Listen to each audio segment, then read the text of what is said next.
तुम्हाला माहित आहे का, संत ज्ञानेश्वर आणि संत तुकाराम यांच्या पालख्या पूर्वी एकत्र निघायच्या, पण अशी एक गोष्ट घडली की पुढे या पालख्या वेगवेगळ्या निघू लागल्या। पंढरपूरची वारी इतकी प्राचीन आहे की मुळात ती सुरू कोणी केली हे आजवर इतिहासकारांना सांगता आलेलं नाहीये। तुम्हाला वाटत असेल की वारी एकदाच होते, हो ना? पण नाही, वर्षातून 4 वेळा वारी निघते। आणि पंढरपूरच्या वारीची शिस्त दिसते त्याचं श्रेय खरं तर मराठा सरदारांना जातं। पंढरपूरच्या वारीबद्दल अशा एक ना अनेक रंजक गोष्टी आहेत ज्या आजही अनेकांना ठाऊक नाहीयेत। इतिहासाच्या संस्कृतीच्या पानात दडलेल्या या गोष्टी जाणून घेणं म्हणजे सुद्धा एक वेगळीच पर्वणी आहे। म्हणूनच घेऊन आलो आहोत हा स्पेशल व्हिडिओ, सिक्रेट्स ऑफ वारी।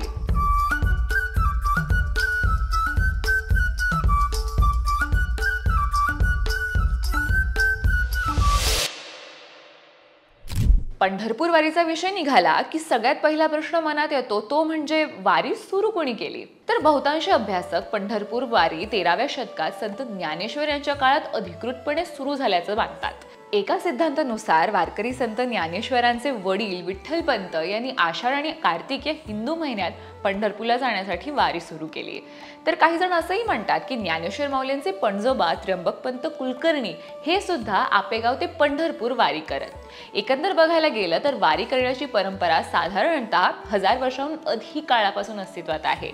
संत ज्ञानेश्वर यांनी आपल्या वडिलांसह विठ्ठलपंत यांच्यासोबत पंढरीची यात्रा केल्याचा उल्लेख त्यांच्या ज्ञानेश्वरी या ग्रंथात आढळतो। पण अनेक अभ्यासकांचा विश्वास आहे की त्या आधी सुद्धा पंढरपूरची वारी सुरू होती। भाविक पायी विठ्ठलाच्या दर्शनाला जायचे, त्यामुळे असे म्हणता येईल की पंढरपूरची वारी इतकी प्राचीन आहे की ती मुळात सुरू कोणी केली हे आजवर ठामपणे कोणालाही सांगता आलेलं नाहीये। अजून एक इंटरेस्टिंग गोष्ट म्हणजे पूर्वी वारीमध्ये केवळ दिंडीच घेऊन जाण्याची प्रथा होती, पण 1685 मध्ये संत तुकाराम यांचे धाकटे पुत्र नारायण महाराज यांनी संतांच्या पादुका पालखीत ठेवून पंढरपूरला नेण्याची परंपरा सुरू केली। त्यांनी संत तुकारामांच्या पादुका चांदीच्या पालखीत ठेवल्या आणि ते दिंडी घेऊन आळंदी या ठिकाणी निघाले। तिथे त्यांनी त्याच पालखीत संत ज्ञानेश्वरांच्या पादुका ठेवल्या आणि तेव्हापासून इसवी सन 1830 पर्यंत दोन्ही संतांच्या पादुका एकाच पालखीतून पंढरपूरला जात असत। ही परंपरा दरवर्षी पाळली जात होती, पण त्यानंतर काही अधिकारांमुळे तुकाराम महाराजांच्या कुटुंबात वाद निर्माण होत गेले। या कारणास्तव काही लोकांनी जुळ्या पालख्यांची परंपरा खंडित करून आळंदीहून ज्ञानेश्वर पालखी आणि देहूहून तुकाराम पालखी अशा वेगळ्या पालखींचं आयोजन करण्याचा निर्णय घेतला। हीच परंपरा आजवर चालत आली असून सर्व संतांच्या पालख्या त्यांच्या गावातून निघतात आणि अशा प्रकारे दरवर्षी सुमारे 43 पालख्या पंढरपूरला येतात। वारीमध्ये तुम्हाला नेहमीच शिस्त दिसली असेल। सगळे एका रांगेत चालतात, तंबू ठोकून राहण्याची व्यवस्था केली जाते। एकंदर हे काहीसं सैन्याच्या प्रकाराशी मिळतं जुळतं वाटतं, हो ना? आणि असंच आहे, कारण पंढरपूरच्या वारीत जी शिस्त दिसते त्याचं श्रेय मराठा सरदारांना जातं आणि यात मोलाचा वाटा आहे हैबत बाबांचा। हैबत बाबा हे सातारा जिल्ह्यातील आरफळ गावचे देशमुख तसेच ग्वाल्हेर दरबारी सरदार। त्यांच्या प्रेरणेने या पालखी सोहळ्याला विशेष महत्त्व प्राप्त झालं। हैबत बाबांनी ज्ञानेश्वर महाराजांच्या पादुका पालखीत घालून राजेशाही थाटामाटाने पंढरपूरला नेण्याची प्रथा चालू केली। तेव्हा ज्ञानेश्वर माऊलींच्या पालखी सोहळ्यास हत्ती, घोडे वगैरे लवाजमा श्रीमंत राजे साहेब तसेच अंकलीकर शितोळे सरकार यांच्याकडून येत असे। जेवढा खर्च होई तो श्रीमंत सरदार, संस्थानिक आणि पेशवे सरकार करत असत। हैबत बाबा हे स्वतः सरदार असल्याने त्यांनी ही वारी सुरू करताना संपूर्ण सोहळ्याला लष्कराच्या तुकडीसारखं स्वरूप दिलं। म्हणून आजही या सर्व दिंड्या त्याच प्रथेनुसार सुरू आहेत। आजही वारी सोहळ्यातील शिस्त, नियम, चालण्याचा क्रम, भजनाची पद्धत, इतर प्रथा, निर्णय घेण्याची पद्धत हैबत बाबा यांनी इसवी सन 1831 पासून ज्या प्रकारे सुरू केली तशीच पाळली जाते। शिवाय वारीला कोणताही धोका होऊ नये म्हणून सुरक्षेसाठी सैन्य सुद्धा पुरवले जाईल आणि त्यातूनच वारीमध्ये एक प्रकारची शिस्त आली जी आजवर कायम आहे। आता अजून एक रंजक गोष्ट सांगते। तुकोबांची पालखी जे बैल ओढतात ते मानाचे असतात आणि त्यांची निवड सुद्धा विशिष्ट पद्धतीने होते। बैलाची उंची सुमारे 6 फूट, वजन 550 ते 600 किलो असायला हवं।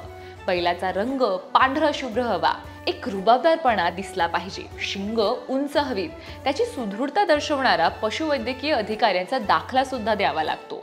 याशिवाय बैलांची भार वाहून नेण्याची क्षमता आजमावली जाते। संपूर्ण वारी मार्गात बैलजोडी सतत गर्दीतून वाटचाल करत असल्याने शांत स्वभावाची बैलजोडी निवडली जाते।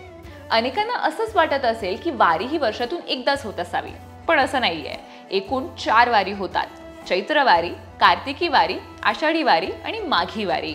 यापैकी कोणत्याही एका वारीतून वारकरी पंढरपूरला विठ्ठलाच्या भेटीसाठी जातात। यापैकी आषाढी आणि कार्तिकी वारीला विशेष महत्त्व आहे। कारण वारकऱ्यांची अशी श्रद्धा आहे की कार्तिक महिन्यातील शुद्ध एकादशीला विठ्ठल भगवंत निद्रेतून जागे होतात आणि आषाढी एकादशी पासून भगवंतांची निद्रा सुरू होते। म्हणूनच यावेळी पंढरपुरात वारकरी मोठ्या संख्येने जमतात आणि शक्य तितका वेळ विठुनामात घालवतात। आषाढी एकादशी काळात मंदिर दिवसाचे 24 तास सर्व भाविकांसाठी खुले असते, हे विशेष। तुम्ही देखील हे ऐकलं असेल की वेळापूर या ठिकाणी वारकरी धावा करतात, पण तो का? तर असं मानलं जातं की पंढरपूरला पायी जाताना संत तुकाराम महाराजांना वेळापूर येथील छोट्याशा टेकडीवरून विठ्ठलाच्या कळसाचं दर्शन झालं व विठुरायाच्या ओढीने ते तिथून धावत निघाले आणि तीच प्रथा आजही पाळली जाते व आजही वारकरी वेळापूरला धावा करतात। रिंगण सोहळा वारीमधील आकर्षणाचा केंद्रबिंदू आहे। या सोहळ्यात पालखी मध्यभागी ठेवली जाते आणि वारकरी तिच्या भोवती वर्तुळात भजन, कीर्तन आणि नृत्य करतात। रिंगणाचे 3 प्रकार आहेत: गोल रिंगण, उभे रिंगण आणि आडवे रिंगण। रिंगणाचे मुख्य आकर्षण असते अश्वांची दौड। पालखी सोहळ्यात 1 अथवा 2 अश्व सहभागी असतात। यात एका अश्वावर जरी पटका घेतलेला स्वार असतो तर एक अश्व रिकामा असतो। हा अश्व रिकामा का असतो?